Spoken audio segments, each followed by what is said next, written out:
Hello దోస్తులు, దొండకాయ కర్రీని ఎలా ప్రిపేర్ చేసుకోవాలో చూద్దాం రండి. నేను ఫస్ట్గా పావు కేజీ దొండకాయలను తీసుకున్నాను. తర్వాత వాష్ చేసి చిన్న ముక్కల్లాగా కట్ చేశాను.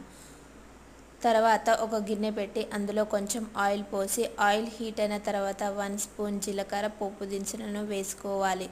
పచ్చిమిర్చి కరివేపాకుని వేసి దోరగా వేయించుకోవాలి.